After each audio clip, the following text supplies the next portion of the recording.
Bonjour tout le monde. Alors, bienvenue à ce webinaire offert par Femmes et Sœurs en collaboration avec V3. Je me présente, je m'appelle Léonie Perron, je suis directrice des partenariats d'affaires chez Femmes et Sœurs. Toute l'équipe de Femmes et Sœurs se joint à moi pour vous accompagner à cette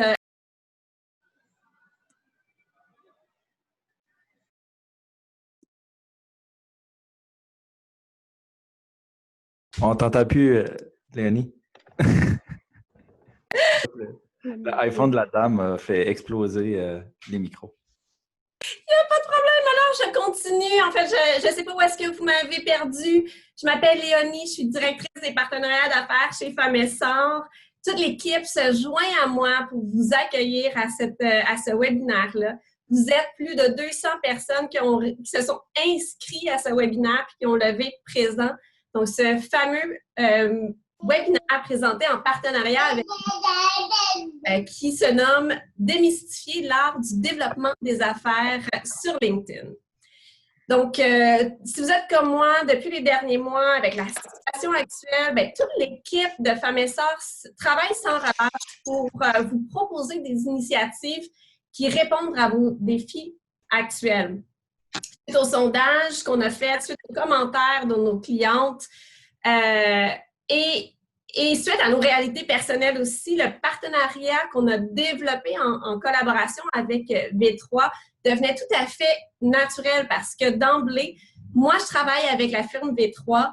C'est cette firme-là qui nous a appuyés alors qu'on cherchait des façons innovantes de faire du développement des affaires alors que la situation a été complètement chamboulée à cause de la situation actuelle. Cet après-midi, on a la chance de recevoir Alexandre Bouchard, qui est le président de V3 Digital.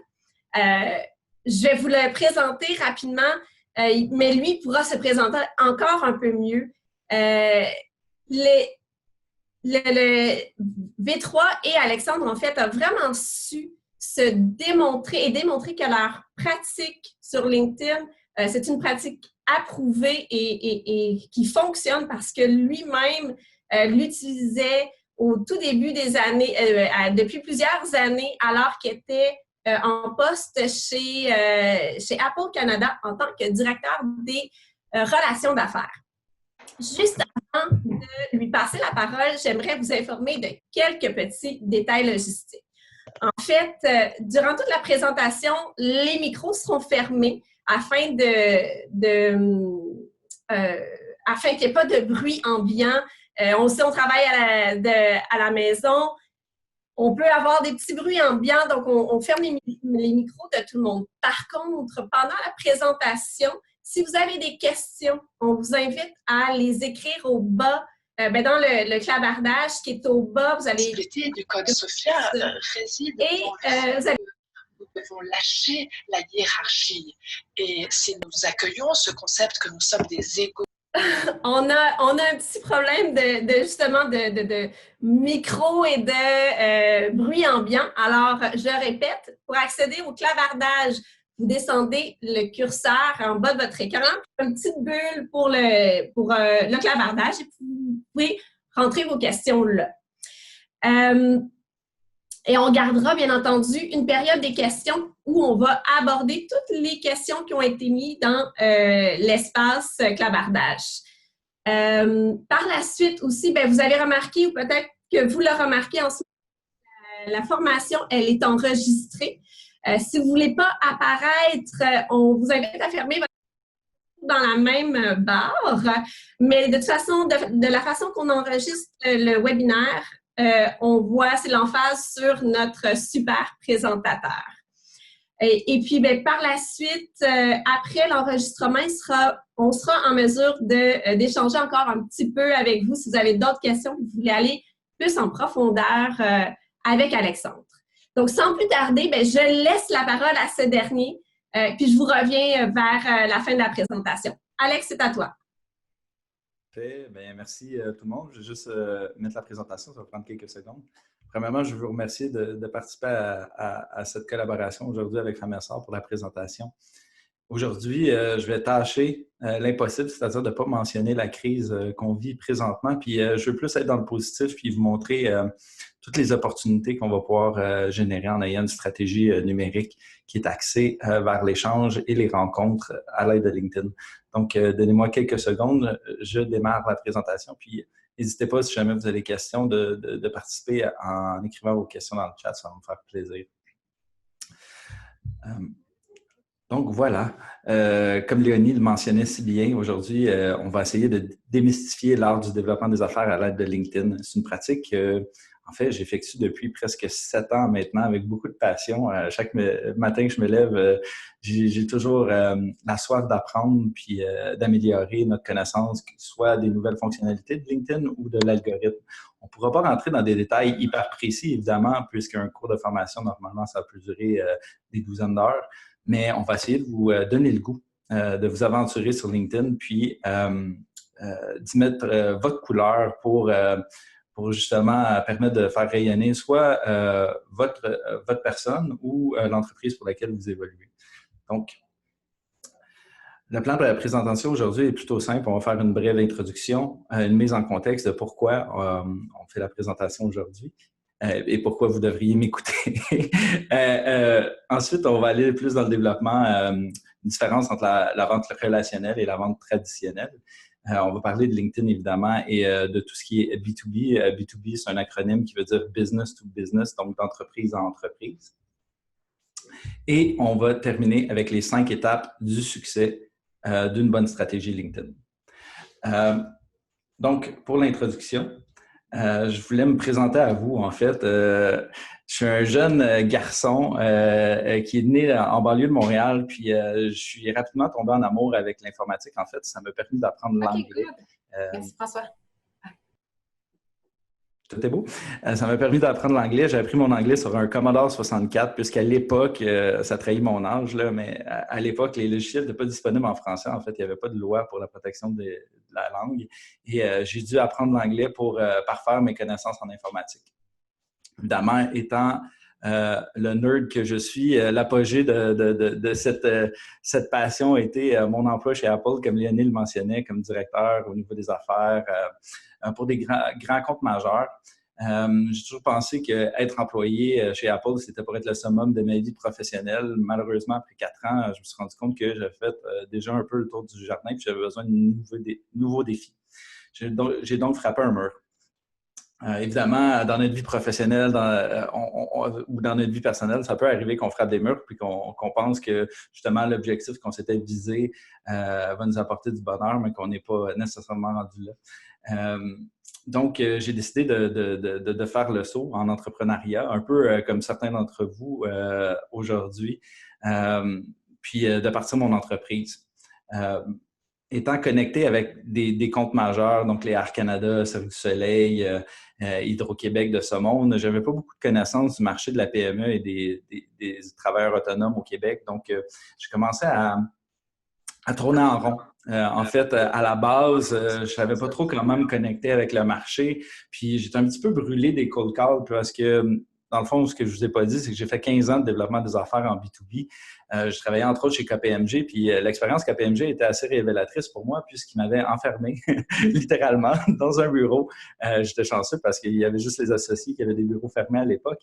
Mais moi, j'avais mon bureau fermé et un téléphone et je devais passer à travers la liste des compagnies ciblées et appeler un par un. Donc, j'ai fait ça pendant 1 an dans mon petit enclos d'essayer de développer un marché pour la recherche et le développement et booker des rendez-vous. Donc, cette expertise-là de 1 an m'a un petit peu fait réfléchir qu'il devait avoir des meilleurs moyens. Donc, c'est là qu'en lançant mon entreprise, j'ai commencé à étudier LinkedIn, son algorithme et puis les opportunités que LinkedIn pouvait amener. Parce qu'à la base, 700 millions d'utilisateurs aujourd'hui, je me disais qu'il devait y avoir 1 ou 2 clients qui seraient intéressés à discuter avec moi ou intéressés à mes services.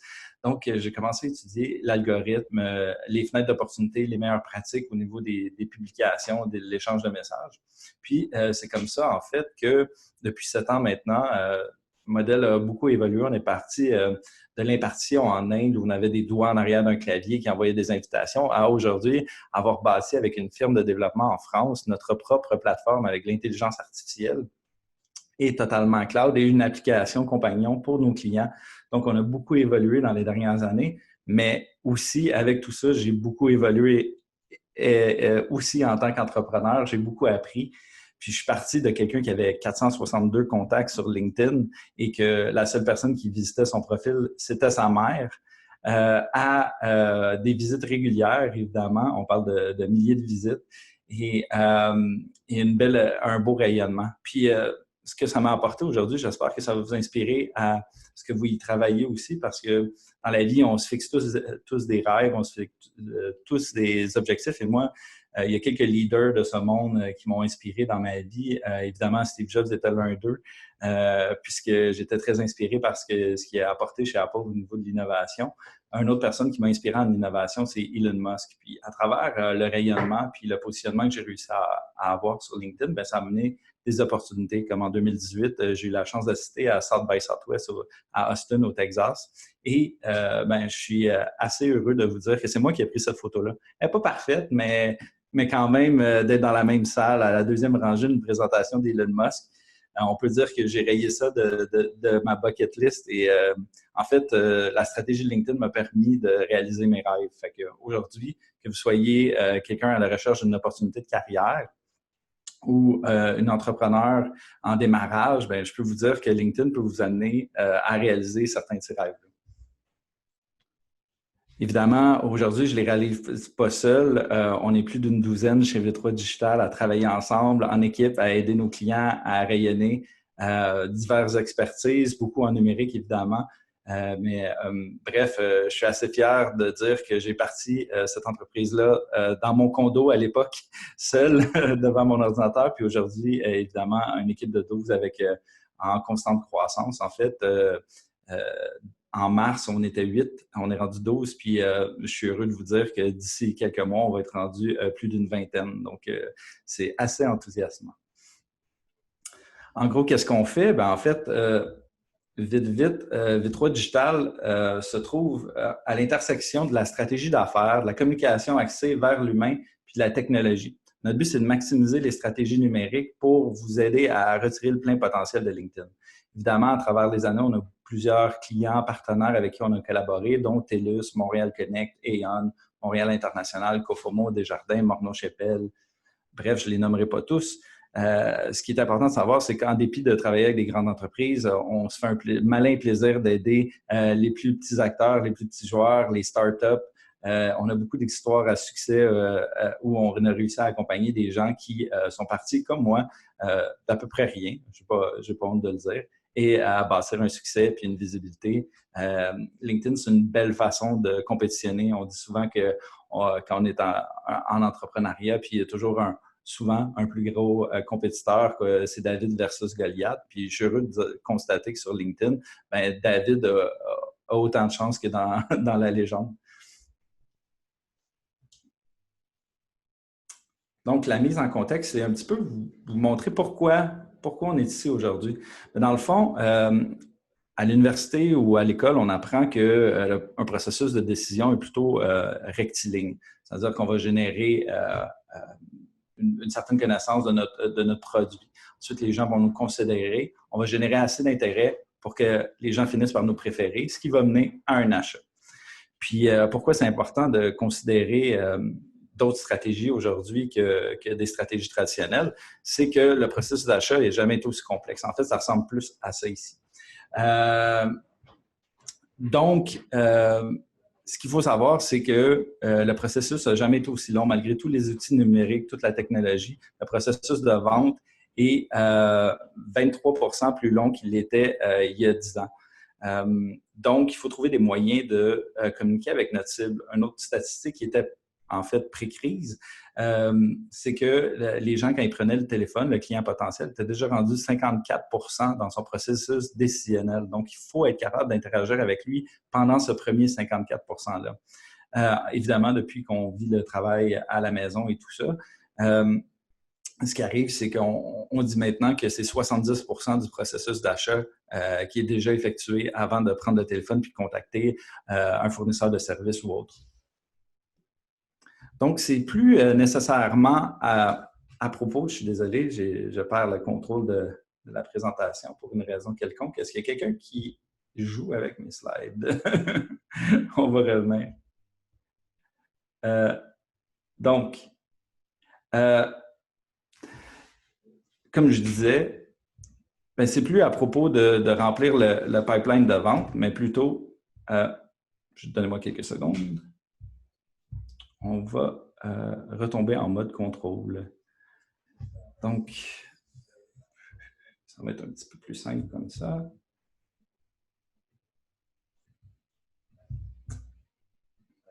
Donc, ce n'est plus à propos de juste remplir un pipeline ou un funnel de vente, mais c'est plutôt à propos d'accompagner ses clients à travers une expérience. Le meilleur exemple de ça, c'est un peu traditionnel et un petit peu cliché, mais le vendeur de voitures. Je vous invite à répondre dans le chat, là, mais imaginez en 1960 un client potentiel, acheteur de voitures, qui se présente chez un concessionnaire, qui rencontre le vendeur pour la première fois. Quelle information il a en main?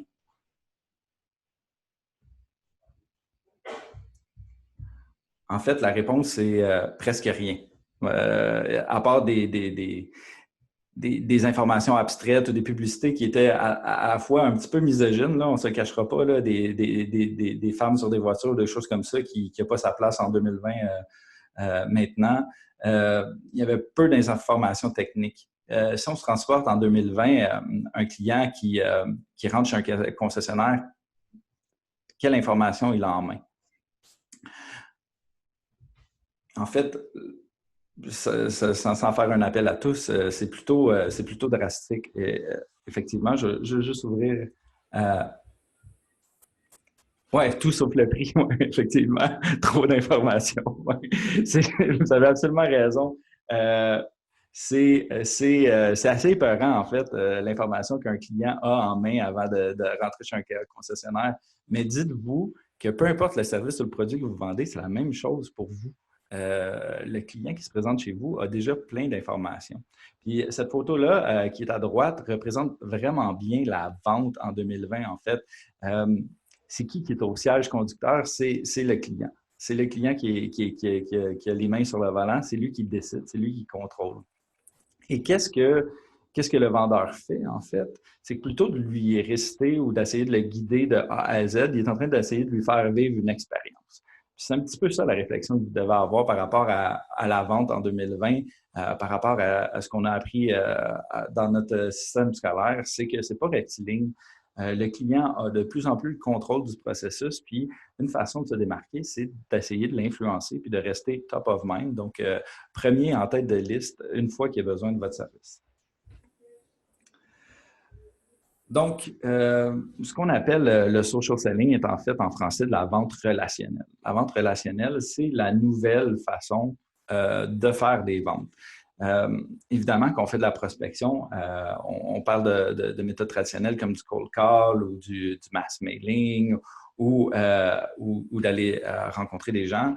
Le but, c'est pas de dire faites plus ça. Si vous êtes très, très fort en cold calling, puis c'est une de vos forces, bien, mon Dieu, continuez de le faire. La seule chose qu'on pourrait faire, c'est de combiner, par exemple, LinkedIn avec une stratégie d'appel où on va aller valider, par exemple, le profil de la personne qu'on veut appeler. C'est quoi ses dernières publications, s'il publie, quel genre de commentaires il publie, puis ça va nous donner de l'information, évidemment, sur la personne. On peut aussi aller regarder, par exemple, la page corporative de l'entreprise, aller chercher des informations sur dans le fond, le nombre d'employés dans l'entreprise, si elle est en croissance. Il y a un paquet d'informations qu'on peut aller chercher, bref, sur LinkedIn qui nous permet de faire un appel qui est non plus un cold call, comme on se plaît à l'appeler, mais plutôt un warm call. Donc, on appelle avec une information, puis plutôt qu'appeler avec un pied par en arrière, on va appeler avec un pied par en avant. Donc, ça va changer toute la dynamique d'un appel. En gros, la définition du marketing relationnel, c'est que c'est l'ensemble des actions marketing qui visent à établir une relation individuelle, nominative, continue et personnalisée avec chacun des clients potentiels afin de les fidéliser à long terme et, si possible, à vie. une relation, comme vous le savez, c'est pas quelque chose qui est sur le court terme. Donc, on me demande de mettre la présentation en écran. Je veux juste m'assurer que, justement, on va pouvoir la faire sans que... En fait, je me permets, je vais demander à ma collègue Véronique qui va la projeter en PDF, puis on va suivre. Donc, on va faire le partage d'écran pour toi si ça te dérange. On peut réessayer une autre fois. C'est juste, je veux juste m'assurer qu'elle ne change pas tout seul. Donc, ça semble correct. On va continuer comme ça. Bon, la vente relationnelle, c'est aussi de la vente humaine.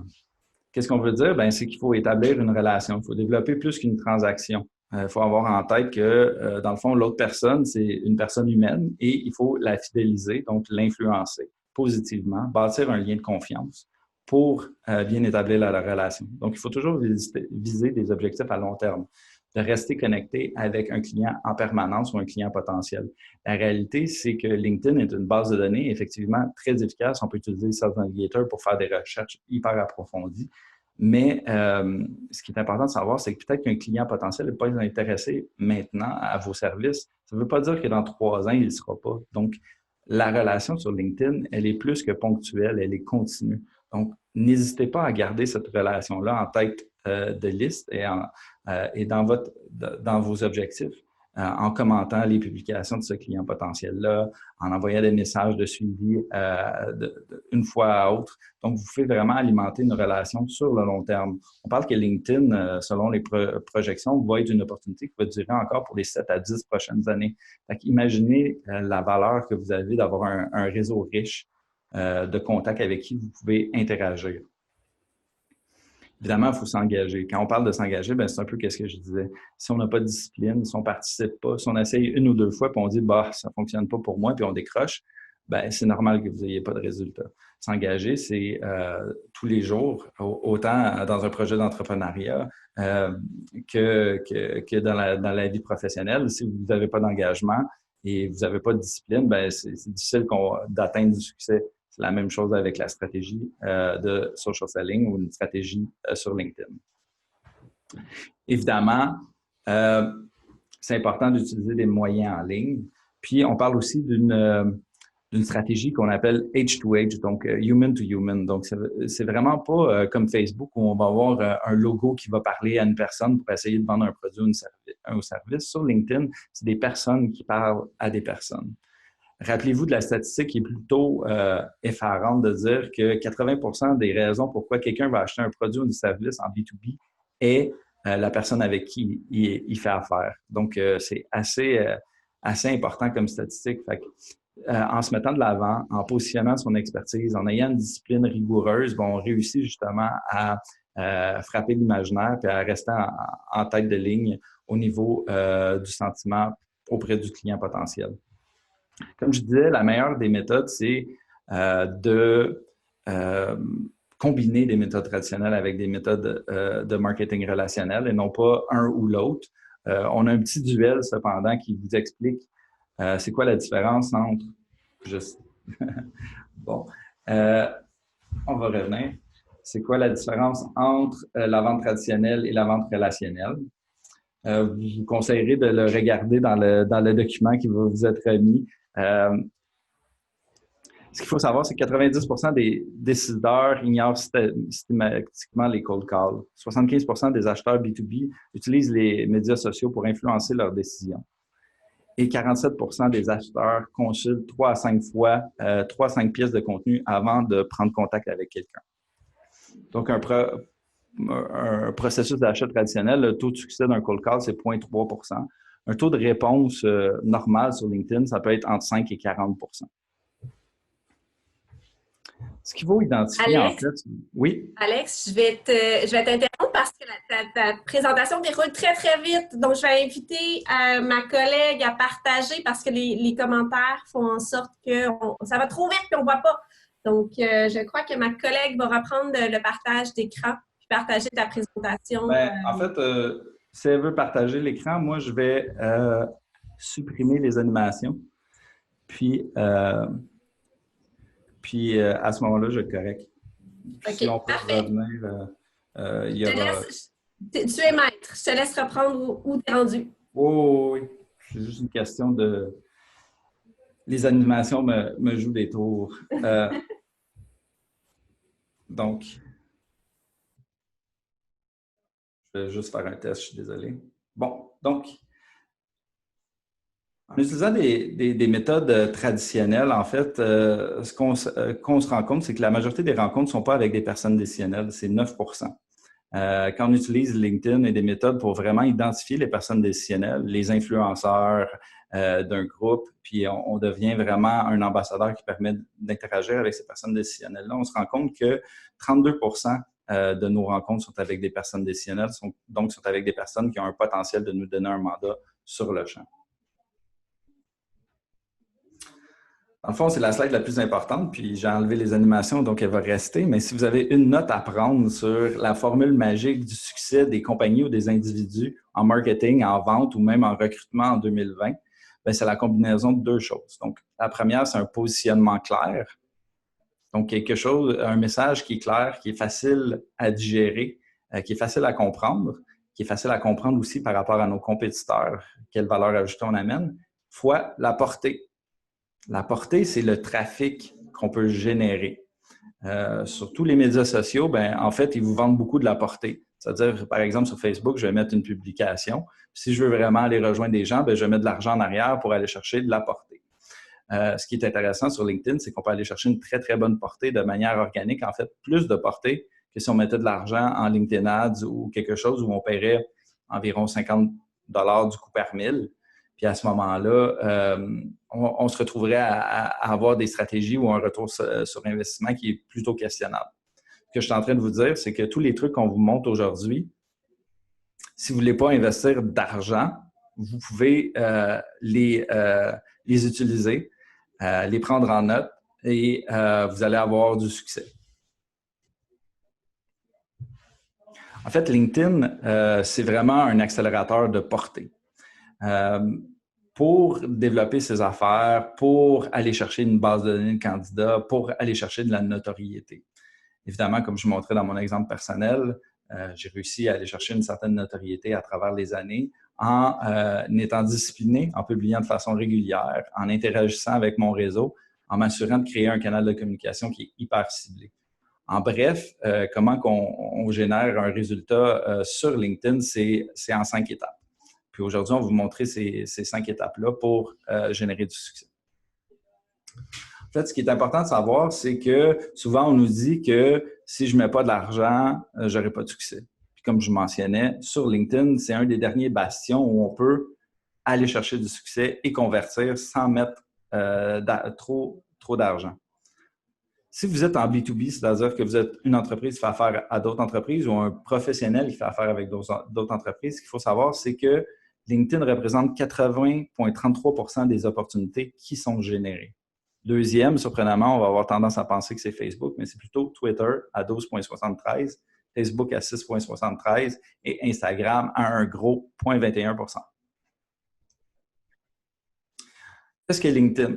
En fait, LinkedIn, c'est un réseau de plus de 700 millions d'utilisateurs qui se côtoient sur une plateforme qui est internationale. Évidemment, il y a quelques régions du monde qui sont moins représentées. Je pense en Asie, principalement la Chine, où les gens sont plutôt sur WeChat. Il y a quelques exceptions aussi, par exemple en Allemagne, où les gens ont plutôt tendance à utiliser des plateformes comme Xing. Ce qu'il faut savoir, c'est que 7 millions d'utilisateurs, 7 millions de professionnels, ça vous donne accès à un bassin d'informations qui est la base de données, je n'ai pas peur de le dire, la base de données la plus riche et la plus évolutive qui est disponible dans le domaine des affaires. C'est un outil de marketing incroyable. C'est gratuit, puis il est encore sous-utilisé. Pourquoi on dit sous-utilisé? C'est qu'en fait, quand on fait une étude, par exemple, du taux d'engagement ou du taux de publication pour les gens au Québec, on se rend compte qu'il y a à peu près 16% des professionnels qui publient du contenu sur 90 jours. Je vous dis encore moins, pas une discipline de 2 contenus par semaine. Là. Sur 90 jours, ce qui est assez surprenant de croire, c'est qu'il y a presque 84% des gens qui ne publient aucunement. Évidemment, c'est une plateforme, c'est une tribune publique où on peut exposer ses idées, ses connaissances et avoir des sujets de discussion avec des professionnels. Ici, on ne parle pas d'avoir besoin d'un community manager à temps plein pour gérer des commentaires néfastes ou choses comme ça. Ça reste dans un cadre professionnel. Évidemment, avec les stories, vous allez me dire que le cadre professionnel évolue. Effectivement, il évolue pour s'ajuster aux nouvelles générations, mais ça reste que c'est un environnement professionnel. Donc, n'ayez pas peur d'y poser vos idées professionnelles, vos innovations, ce qui fait que vous vous démarquez. C'est une belle tribune pour avoir aussi un reflet. Si vous êtes en projet de démarrage, vous voulez tester un nouveau produit ou développer un nouveau marché, je dis souvent que LinkedIn est le plus gros focus group du monde. C'est-à-dire que vous pouvez tester votre idée, puis le reflet, dans le fond, les réponses que vous allez recevoir sont un miroir parfait de votre opportunité. Évidemment, on peut y connaître des clients, mais je dirais aussi des partenaires et des collaborateurs.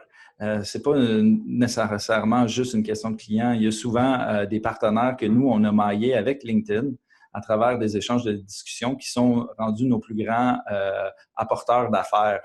Donc, c'est important de délimiter qui on veut avoir dans notre réseau. Puis, il y a plusieurs outils qui nous permettent d'interagir avec ces gens-là, que ce soit la messagerie privée, la publication. Il y a beaucoup de trucs qui nous permettent d'avoir une communication continue avec ces gens-là. Comme je vous dis, c'est surtout dans l'amitié et dans le positivisme qu'on va échanger sur LinkedIn, mais ça reste que c'est dans des motifs professionnels. Donc, si vous voulez exposer votre vue sur le dernier grand ballet canadien, à moins de travailler là-bas puis de vouloir aller chercher des dons corporatifs, vous pouvez parler de votre passion pour la danse. Il n'y a aucun problème si ça fait partie de votre univers de marque. Il y a peut-être des liens à faire avec la discipline d'un danseur et la discipline en affaires, mais reste que essayer le plus possible de garder ça dans un environnement professionnel. Je voulais vous expliquer aujourd'hui les niveaux de connexion sur LinkedIn. En fait, souvent, c'est quelque chose que les gens n'ont pas connaissance. Puis j'entends souvent des gens qui me disent, moi, les gens que j'ai dans mon premier niveau, c'est des gens que je connais. C'est des gens que je connais, puis je veux juste avoir des gens que je connais, j'ai déjà rencontrés, avec qui j'ai déjà affaire à faire. Les gens que je ne connais pas, je ne veux pas les avoir dans mon premier niveau. Moi, je suis ici pour vous dire que si vous voulez de la portée et de la croissance, vous devrez dépasser cette conception-là. Pourquoi il faut dépasser cette préconception-là? C'est que déjà, dans votre petit téléphone intelligent, vous avez tous les numéros de téléphone et tous les adresses courriels des contacts avec qui vous avez déjà fait affaire. Fait que pourquoi faire une duplication de cette base de données-là que vous avez déjà dans votre téléphone sur LinkedIn? Le but, c'est d'aller en dehors de votre carré de sable. Tu sais, quand on parle, les gens qui sont plus vieux en développement des affaires parlaient du Rolodex. Tu sais, on passait notre vie à bâtir notre réseau de contacts et tout ça. Puis souvent, j'aime ça comparer à un carré de sable. Tu sais, on a notre carré de sable, on est confortable dans notre carré de sable, on a nos jouets traditionnels, on sait comment jouer avec nos amis et tout ça.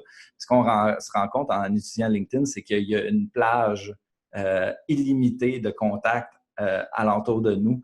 Qui sont prêts à entendre parler de nous, puis qui éventuellement pourraient venir rejoindre notre réseau privé, puis devenir des collaborateurs ou des clients potentiels. Il y a aussi le phénomène que si on a un plus gros réseau de premier niveau, ça va nous donner accès à plus de gens en deuxième niveau. Donc, les gens qui sont connectés avec les gens avec qui je suis connecté en premier niveau. Donc, c'est des racines qui sont interconnectés, qui vont se toucher. Donc, plus on a de gens de premier niveau, plus on a accès à des gens en deuxième niveau qu'on peut inviter à rejoindre notre réseau.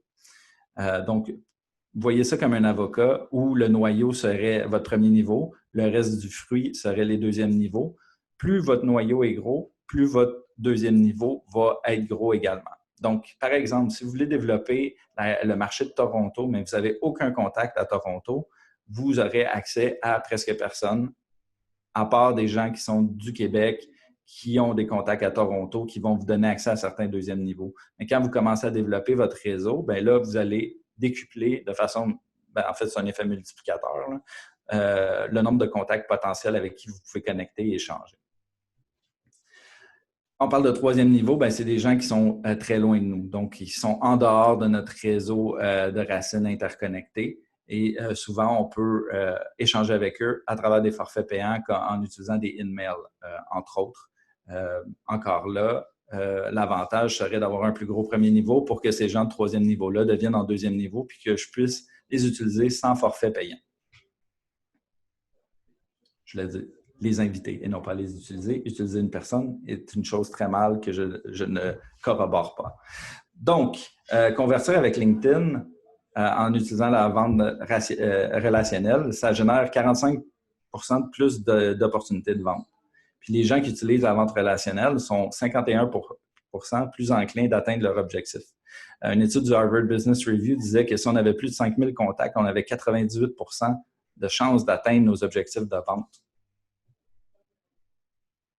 Donc, pour ce qui est des 5 étapes, bien, en fait, c'est ce qu'on préconise chez V3, puis c'est vraiment ce qu'on enseigne au niveau macro. Évidemment, l'approche est personnalisée selon les clients ou l'individu avec qui on travaille, mais ces 5 étapes-là vont vous permettre de générer du succès, puis c'est important de les faire dans l'ordre. Je tiens à le réitérer, c'est très important de les faire dans l'ordre. Si vous ne les faites pas dans l'ordre, vous n'aurez pas le succès escompté. Je vous explique pourquoi c'est important de les faire dans l'ordre. Premièrement, c'est la stratégie et le ciblage, ou ce qu'on appelle la planification stratégique. Vous avez déjà une planification stratégique et des objectifs établis pour 2021, par exemple.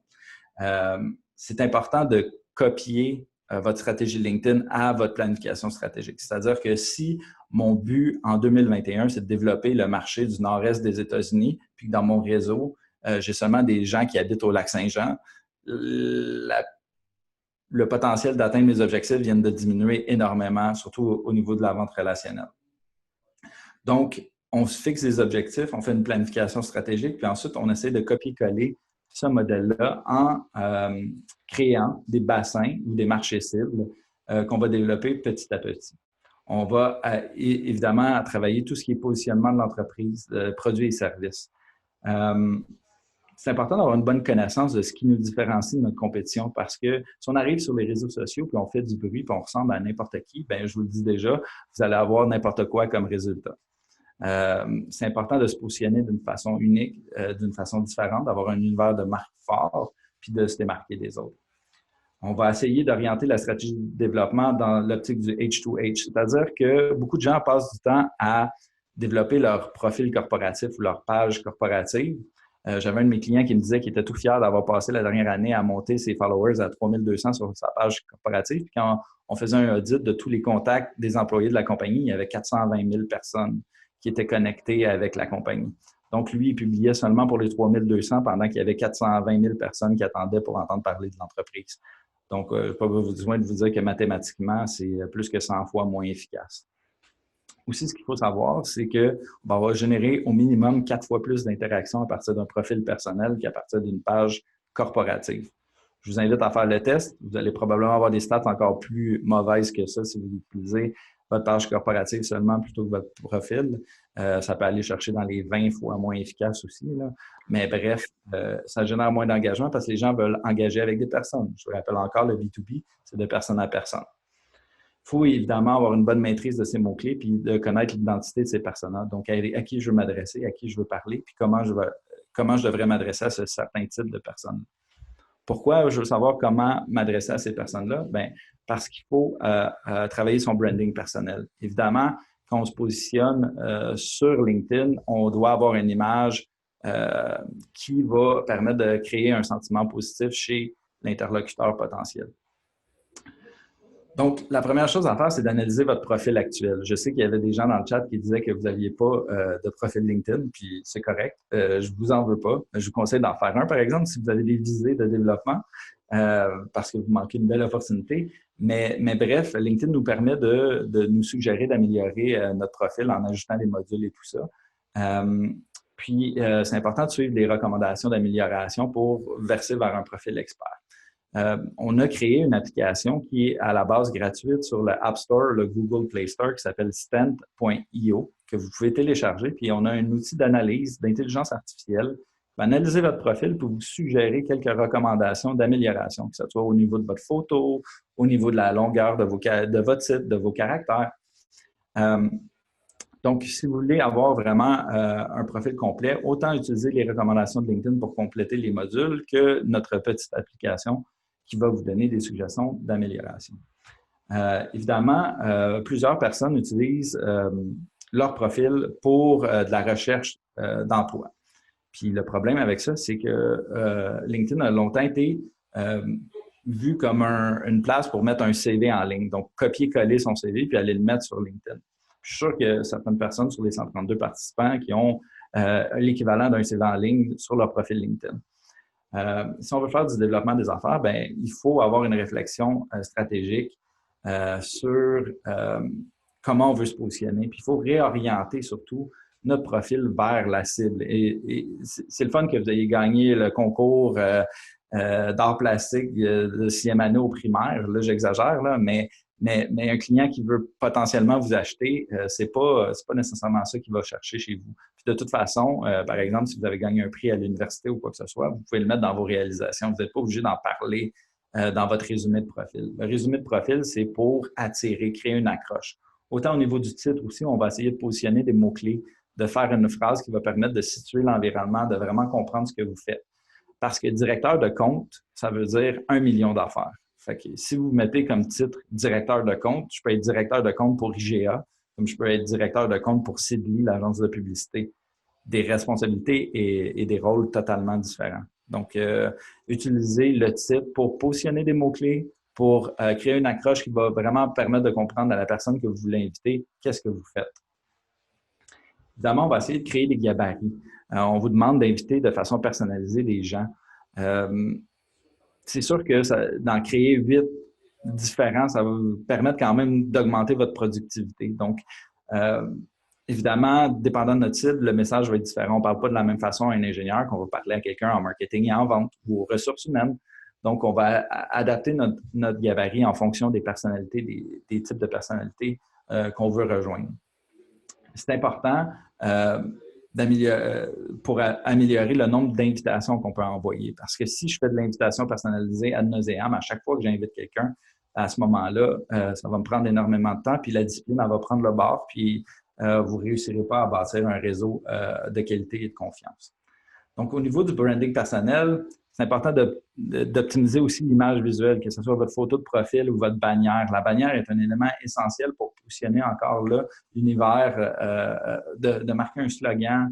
Il y a plein d'opportunités au niveau de la bannière, puis évidemment, ça rajoute du professionnalisme puis un fini à votre profil. Ce qu'on va essayer d'éviter, en fait, c'est une photo comme ça, de coucher de soleil, où la personne a une photo de profil avec des dauphins. Donc, à moins qu'il travaille comme dirigeant chez SeaWorld ou entraîneur de dauphins personnels, ça ne permet pas nécessairement de situer c'est quoi l'univers professionnel de cet homme-là. Donc, une fois qu'on a un branding fort, ce que j'appelle souvent le ménage du printemps, c'est-à-dire qu'on enlève le CV, on fait quelque chose d'un petit peu plus dynamique, plus intéressant pour le client potentiel, bien là, il faut bâtir notre audience. Bâtir notre audience, bien, c'est l'équivalent, par exemple, si vous donnez un concert, j'imagine Céline Dion. Prenez Céline Dion. Céline Dion donne un concert au Centre Bell, mais elle n'a pas vendu de billets avant. Fait qu'elle peut donner le meilleur concert au monde, mais s'il n'y a personne pour l'écouter, ben ça va avoir que très peu de valeur. Fait que la raison pourquoi les gens vendent des billets avant de faire un concert, c'est qu'ils s'assurent qu'il y ait des gens qui soient là pour l'écouter. Qu'est-ce qui est le fun sur LinkedIn, c'est qu'on peut vraiment créer notre propre média, notre propre canal de communication qui est hyper qualifié. Donc, imaginez un poste de radio, un poste de télévision où, quand vous passez votre annonce ou votre commentaire ou votre publication, les gens, les yeux ou les oreilles qui les écoutent sont des clients potentiels, des partenaires potentiels ou des collaborateurs potentiels. Imaginez-vous l'impact. Le meilleur exemple, c'est j'ai un client qui faisait des services cloud, puis lui, il publiait il faisait des annonces radio. Quand sa cible était des entreprises de TI de 500 employés et plus, des CTO, dans le fond, il voulait s'adresser à des CTO, pas nécessairement des entreprises de TI, mais des entreprises avec un département TI qui ont un CTO de 500 employés et plus. Imaginez c'est quoi le pourcentage des gens qui écoutaient à la radio qui étaient exactement dans leur cible. Ce que LinkedIn nous permet de faire, c'est de dire, bien, quand je vais publier quelque chose, la personne qui va l'écouter va être un client potentiel ou un client actuel. Donc, quand je vous disais construire l'audience, bien, il faut le faire petit à petit. on va le bâtir, comme je disais, comme un réseau, comme un canal de communication, un média traditionnel. On va essayer de maintenir une discipline de connexion aussi. Comme je vous disais, c'est pas tout le monde qui va vous accepter. En faites-vous-en pas. Dans la vie, il y a des gens qui nous apprécient, il y a des gens qui nous aiment pas. Puis à un moment donné, il faut falloir l'accepter, puis c'est correct. Sur LinkedIn, le taux d'acceptation, ben ça oscille quand on fait des invitations personnalisées entre 40 et 60 %. Donc, c'est quand même un bon nombre de gens qui vont accepter de rejoindre votre réseau puis de faire partie de votre univers. Donc, préférablement, il faudrait envoyer environ 50 demandes personnalisées par semaine parce que ce que ça va créer, c'est qu'on va ajouter en moyenne 25 personnes par semaine dans notre réseau. Ce qu'on veut, c'est essayer de bâtir quelque chose. Rappelez-vous de la statistique de Harvard Business Review qui disait qu'à 5 000 contacts, j'avais 98 % des chances d'atteindre mes objectifs de vente. Ben, à 25 par semaine, faites le calcul, vous allez savoir combien de temps ça va vous prendre de vous rendre à 5 000. Ça peut sembler beaucoup. Mais en fait, il y a des moyens, évidemment, d'automatiser certaines parties de ça de façon intelligente et non pas avec des outils de base. Là, je conseillerais de vous tenir loin des outils d'automatisation de base qui ont une méthode plutôt brouillonne de se connecter à LinkedIn puis qui sont facilement détectables parce que vous pouvez avoir certaines restrictions. Puis aussi, il faut respecter le nombre d'invitations qu'on peut envoyer. Donc, dépendant du taux d'activité de votre profil, vous pouvez envoyer plus ou moins d'invitations par jour. Mais quelqu'un qui veut bâtir son réseau puis qui dit, ben moi, je veux 5 000 contacts demain matin, puis qui travaille, il fait ses cibles, puis il envoie 5 000 invitations, mais je peux vous dire, vous ne le verrez pas pendant quelques semaines parce que son profil va se faire bannir par LinkedIn. Donc, c'est important de rester en ligne avec l'algorithme. Puis ça, l'étude de l'algorithme, ben, en fait, c'est toujours évolutif. Mais je pourrais vous dire qu'essayer de ne pas dépasser un environ de 50 invitations dans une journée. Évidemment, on peut faire de la veille des recherches pour trouver nos cibles. On peut le faire avec des outils gratuits à la base. On est limité à certaines recherches, qu'on ait un compte premium ou un compte gratuit sur LinkedIn, du nombre de recherches qu'on peut faire, du nombre d'informations qu'on peut aller chercher et surtout au niveau des critères sociodémographiques qu'on peut utiliser pour vraiment trouver notre cible. Une licence Sales Navigator, si vous voulez faire du développement des affaires, je sais, c'est pas gratuit, c'est 900 $ par année si vous payez pour l'année ou 90 $ par mois. Mais ce que ça fait au niveau du retour sur investissement est énorme parce que ça vous donne accès à une panoplie de données sociodémographiques qu'on peut utiliser pour faire des recherches hyper précises. Vous pouvez même utiliser des booléens dans les recherches pour être hyper précis au niveau des termes de recherche. Donc, on va essayer de bâtir son audience. Une fois qu'on a bâti l'audience, qui est l'équivalent, comme je disais, à vendre des billets, bien là, on va commencer à interagir avec notre cible. On dit qu'une bonne stratégie de contenu devrait partir à environ 1500 contacts. C'est sûr que si vous avez moins de 5500 contacts, faites-vous-en pas. Comme je vous dis, j'en ai déjà eu 462. Je peux vous dire que si j'avais lancé une stratégie de contenu avant d'avoir mon 1500 contacts, je n'aurais pas généré le même genre d'engagement. Ça ne veut pas dire que vous générez 0 engagement si vous avez 50 contacts puis vous publiez. Ça veut juste dire que ça va être un petit peu plus long puis un petit peu plus difficile d'avoir le genre d'engagement qu'on cherche. La stratégie de contenu, c'est une stratégie moyen-long terme. C'est rarement une stratégie à court terme. C'est-à-dire qu'on va commencer une stratégie de contenu, on va s'investir, mais il ne faut pas se décourager si on a 2 likes ou 3 likes pour les premières publications. C'est à travers la répétition puis la discipline qu'on va réussir à avoir de l'engagement. Comme je disais tantôt, ma mère venait voir mon profil, mais des fois, elle likait mes commentaires, puis c'était la seule qui le likait. Puis Gary Vaynerchuk disait quelque chose de très intéressant. Il disait, aujourd'hui, tout le monde veut être moi avec ma visibilité, mais il y a 10 ans, quand je publiais, puis il n'y avait personne qui likait mes publications, il n'y a personne qui voulait être moi. Fait que la stratégie de contenu, c'est ça. C'est comme un bloc de glace. Si on a soif de vente ou on a soif de résultats, ben, il faut attendre que ça fonde, puis ça fonde graduellement. C'est pas un verre d'eau qui va vous assoiffer, puis la semaine prochaine, vous allez avoir une tonne de leads potentiels. Comment on fait une bonne stratégie de contenu? Ben, on va essayer de créer un univers de marque qui est basé sur 10 thèmes. Des thèmes qui sont en lien avec nos valeurs, avec nos produits et services. On va essayer d'appliquer la loi de Pareto. Fait que 20 % du temps, on va parler de nos produits et services. 80 % du temps, on va essayer de positionner l'univers de marque de l'entreprise. Donc, les valeurs, par exemple, si pour vous, l'innovation technologique, c'est une de vos valeurs, bien, poster une fois de temps en temps sur des innovations technologiques, ça va juste renforcer que vous êtes toujours à l'avant puis à l'affût des nouveautés sur le marché. On va déterminer des déclinaisons possibles. Fait qu'il y a des thèmes qui se traitent mieux en vidéo, se traitent mieux en infographie, se traitent mieux en photo, en commentaire, en texte. Fait qu'on va décliner chacun des thèmes selon le meilleur type de contenu à publier. On Essayez de publier 2 à 5 fois par semaine, pas 10 fois par jour. C'est pas Pinterest ou Instagram. On veut pas savoir votre muffin du matin ou votre muffin de l'après-midi, votre muffin du soir. On veut avoir des publications à valeur ajoutée. Je dis toujours que moi, je suis un adepte un peu du slow marketing, c'est-à-dire que si vous n'avez rien à dire, vous n'avez rien à publier, publiez rien. Ça ne sert à rien d'avoir une discipline si vous avez pas d'inspiration. Parce que souvent, quand on n'a pas d'inspiration et on se force, ben, le résultat va être aussi bon que l'inspiration qu'on a eue. Il faut créer une interaction avec votre audience. Souvent, les gens oublient ça, puis j'ai mis 3 astérix puis 3 points d'exclamation. C'est que si les gens prennent le temps de liker ou surtout de commenter notre publication, ben, d'aller répondre aux commentaires puis de remercier les gens, c'est un minimum. Puis en plus, au niveau de la portée, bien, ça va propulser encore plus parce que ça va ajouter des interactions à votre publication. Ça va faire que ça va se retrouver devant plus de paires de yeux. Si vous répondez à aucun commentaire présentement, bien, vous ne faites pas votre job d'accélérer l'algorithme puis d'accélérer votre portée. À travers le temps, comme je dis, bien, c'est là qu'on va développer sa crédibilité, qu'on va positionner son expertise, puis qu'on va aller chercher la visibilité requise. Évidemment, des gens comme Guy Cormier qui ont une hyper bonne équipe de marketing alentour de lui puis qui publie de façon hyper disciplinée, bien, est capable d'aller chercher une bonne visibilité. Je crois qu'au Québec, dans les présidents chefs de direction, bien, c'est quelqu'un qui mérite la peine d'être suivi parce que justement, il ne parle pas juste toujours de produits et services des jardins. Il y a un univers de marques riches, puis il y a l'interaction qui va avec. La 5e étape, en fait, la plupart des experts en médias sociaux vont vous dire que les 4 étapes que je vous ai énoncées sont suffisantes pour que vous allez générer du succès.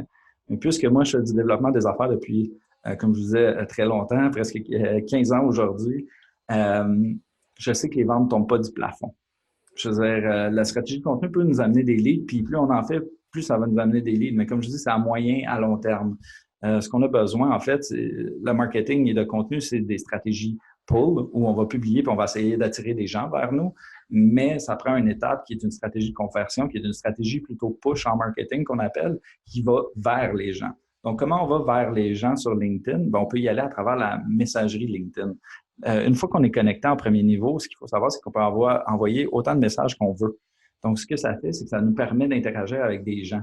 Ce qu'on va essayer de faire aussi, c'est de coller notre stratégie de messagerie avec nos événements terrain. Donc, j'ai un webinaire dans un mois que je veux remplir dans le domaine de l'aéronautique.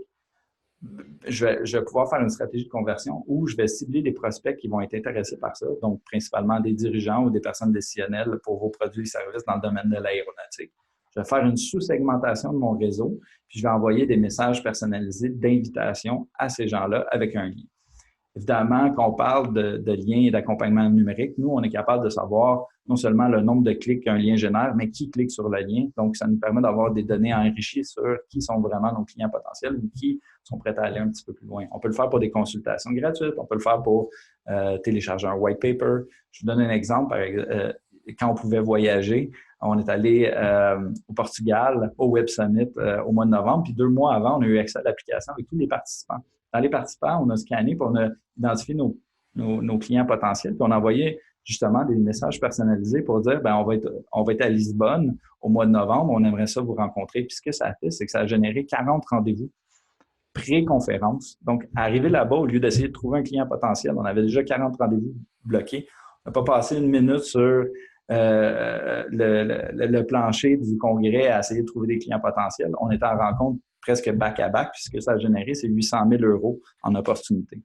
Fait que la réalité, c'est que quand on jumelle le social selling, les stratégies LinkedIn avec nos stratégies terrain, c'est là qu'on va y gagner le plus. Évidemment, il faut créer des messages efficaces qui sont courts, qui sont courtois. Encore là, on pense à l'aspect relationnel. Évidemment, notre objectif final est souvent un résultat qui peut sembler transactionnel, mais il faut toujours que ça demeure dans l'échange humain. Je dis souvent que ce n'est pas parce qu'on est en arrière d'un clavier qu'on peut tout se permettre. Souvent, comment on va agir dans un 5 à 7 ou quand on va interagir avec quelqu'un dans une première rencontre, c'est exactement la même façon de procéder sur LinkedIn. Donc, gardez cet aspect-là humain en tête. Ce qu'on va faire ensuite avec les stratégies de conversion, c'est qu'on va évaluer les résultats, les rétroactions, puis on va mesurer le succès des campagnes. Donc, un taux de réponse, comme on disait, peut varier entre 5 et 40 % dépendant de l'objectif final. C'est sûr qu'aller chercher un meeting au 2e message, le taux de réponse va être très faible. à moins d'avoir créé la dernière chose qui va révolutionner la planète. La réalité, c'est que plus notre objectif va être exigeant pour le client potentiel, plus le taux de réponse va être faible, à moins qu'on ait bâti cette relation-là à travers plusieurs touchpoints. Quand je parle de touchpoints, bien, plusieurs échanges. Évidemment, comme vous rencontrez quelqu'un dans un 5 à 7, vous n'avez pas une offre de service dans votre poche pour lui dire « Bonjour, mon nom est Alexandre, je suis spécialiste en stratégie numérique B2B. Voici mon offre de service. Quand est-ce que vous signez? » Pourquoi on ferait ça sur LinkedIn?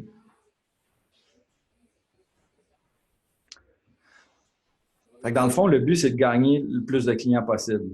Le but de la présentation d'aujourd'hui, c'est pas vous dire que du jour au lendemain, vous allez vous retrouver avec 25 000 clients potentiels qui vont vous appeler puis vous solliciter parce que c'est pas la réalité. La réalité, c'est que vous allez être hyper efficace dans votre développement des affaires. Moi, l'année que j'ai passée en cold call chez KPMG, bien, je suis capable de le faire en 1 mois avec des stratégies de social selling chez V3. Je parlais de Gary Vaynerchuk. Gary Vaynerchuk, c'est quelqu'un qui a bâti son entreprise de communication à partir de son sous-sol, puis il utilise plusieurs médias sociaux, puis dernièrement, il est très amoureux de LinkedIn. Je ne peux pas vous dire qu'il utilise les meilleures stratégies. Là, je suis un petit peu critique envers tout le monde au niveau des stratégies de LinkedIn, mais c'est quelqu'un qui a une énorme visibilité, puis qui est passé de une dizaine de personnes dans son sous-sol à une entreprise qui a 4 bureaux à travers les États-Unis, qui génère des centaines de millions de revenus par année. Puis juste sur LinkedIn, pour vous dire, là, puis reste que je suis un petit peu jaloux de ce chiffre-là, mais il y a 3,5 millions d'abonnés et de followers. J'en ai 23 000 d'ailleurs. Si jamais vous voulez, on parlait des premiers niveaux, si jamais vous voulez bonifier votre réseau, j'ai 17 000 présidents, CEO d'entreprises dans mon réseau. Donc, en m'envoyant une demande de connexion, Alexandre Bouchard, si votre LinkedIn est en français, Alex Bouchard, si votre LinkedIn est en anglais, vous allez avoir accès à mon réseau en 2e niveau, comme on parlait au préalable. Donc, ça va déjà vous donner un petit coup de pouce à développer vos affaires. Donc, je vous encourage à me rajouter. Également, de télécharger l'application. Ça me fait plaisir d'avoir passé ce temps-là avec vous. J'espère que je vous ai inspiré puis je vais vous donner quelques pistes pour réussir. Je voulais répéter les 5 étapes avant qu'on termine, Léonie, si tu le permets. Bon, donc, la première, c'est jumelée à la planification stratégique. Donc, vraiment savoir c'est quoi notre positionnement au niveau du branding, au niveau de qu'est-ce qu'on veut projeter dans l'univers de LinkedIn, qui sont nos cibles, qui sont nos clients potentiels, qu'est-ce que je veux atteindre comme objectif. La 2e étape est le branding. Donc, on va réorienter notre profil vers la cible en utilisant des mots-clés dans notre titre, dans notre résumé de profil, en complétant notre profil avec une belle photo professionnelle, avec une bannière. On va permettre d'avoir créé un impact qui est positif chez la personne qui va venir nous visiter. La 3e étape est de bâtir son audience. Donc, on va grossir l'audience, on va aller chercher le plus de gens possible pour créer notre canal de communication ciblé, niche, avec qui on va pouvoir interagir à travers des publications en 4e étape, qui est la stratégie de contenu. Et finalement, si on veut convertir, aller chercher des résultats, on peut utiliser les stratégies de conversion en jumelant tout ce qu'on fait sur le terrain avec des stratégies numériques pour générer le plus de résultats possible. Donc, voilà. Merci infiniment de m'avoir écouté aujourd'hui, puis j'ai hâte à vos questions. Merci beaucoup, Alex. C'était super intéressant. On a un petit peu dépassé le temps qu'on voulait réserver. Ce que je suggère, ce que je propose, c'est qu'on continue l'enregistrement pour les gens qui nous écoutent en différé. Et on va continuer par la suite avec les gens qui sont avec nous en direct. Donc, encore une fois, merci à toi, Alex. Merci à toi pour nous avoir proposé ce webinaire. J'invite toutes les personnes qui sont présentes et qui nous écoutent en différé de visiter le site web de Femmes et Sœurs pour jeter un coup d'œil aux autres formations qu'on va vous proposer. On a toute une gamme, ainsi que nos réseaux sociaux où les vidéos sont aussi en rediffusion. Sur ce, je vous souhaite toute une excellente semaine et à très bientôt. Merci.